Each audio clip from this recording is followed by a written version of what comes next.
Hello, Candice, Oneida here, and I am in my car and I'm driving to my meditation intensive over the March equinox, and I'm taking this opportunity to say some video blogs to you. And I've been driving here. I actually love driving on my own on the road, like when there's long distance driving to do, because I find that I get a lot of insight and a lot of vision for things for you guys and things that I'm thinking about. And so one thing that I'm really thinking about at the moment has to do with surrender. So I've been speaking a little bit about surrender to you in the last few videos. And what really occurred to me is that surrender is such a deeply, profoundly misunderstood concept in the modern world, right? I think surrender is often perceived as defeat, of giving up, of being a victim to something else. And when I'm speaking of surrender, I'm speaking about something that's pretty much the opposite of that. I'm speaking about something that is profoundly powerful. So I got onto this topic of surrender when I read The Surrender Experiment by Mickey Singer. And I highly recommend that book, because that illustrates what surrender is about like nothing else I've seen, heard, read about in my entire life. And I have really been on a pathway of researching surrender, letting go concepts for most of my spiritual life. So, firstly, read The Surrender Experiment. So the whole idea of real surrender is, firstly, this recognition that we are a tiny little dot on this tiny little planet, circulating through this massive physical universe that is full of infinite numbers of universes. And so there's something actually incredibly powerful about recognizing your smallness.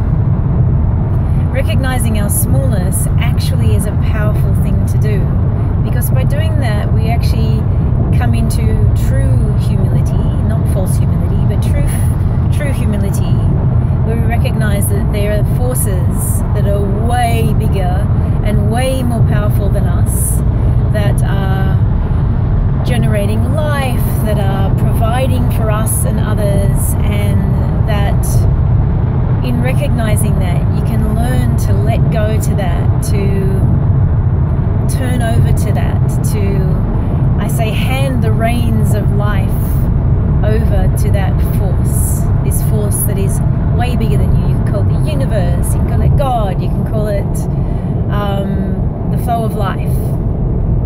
This flow of life. East, follow signs for Reno. Thank you, that was my GPS. And, oops, okay, that means I'm turning off.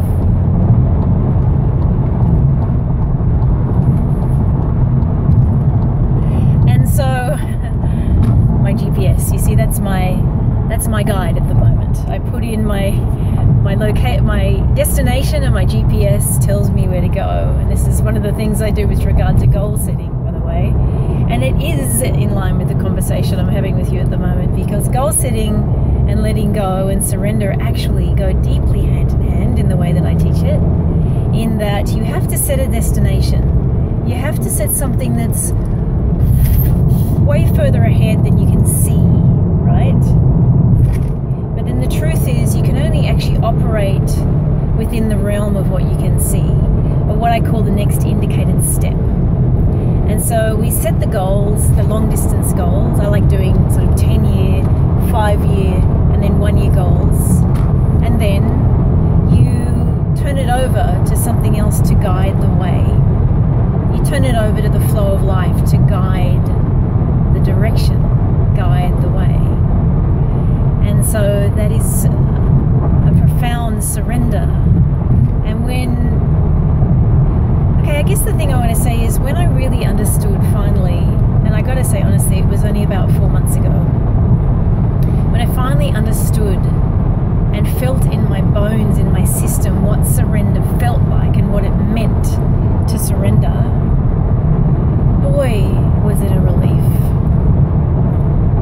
Having gone through my whole life of grasping and holding and, oh gosh, of striving and gripping and grasping and clinging, it was such a relief to finally let go. And I've been sending some videos about the things that have happened since I've let go, and they've been pretty extraordinary grace, I'd call it, profound. And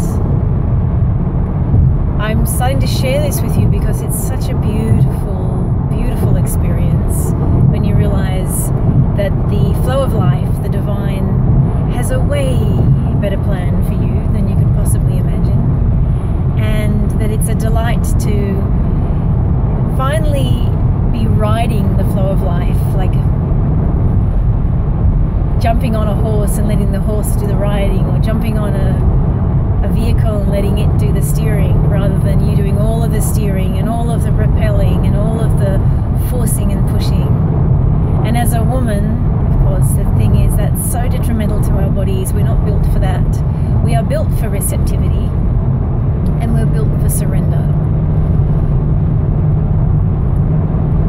So that's another conversation on surrender. I hope you enjoyed this video, and I would really love you to make a comment below. I'd love to get some comments on your own surrender experiment, or any questions you have. So, you know, you can put a thumbs up or thumbs down to the video below, and put a comment, and I would love to start responding to your comments. Signing off for now, Candice, Oneida. Bye bye.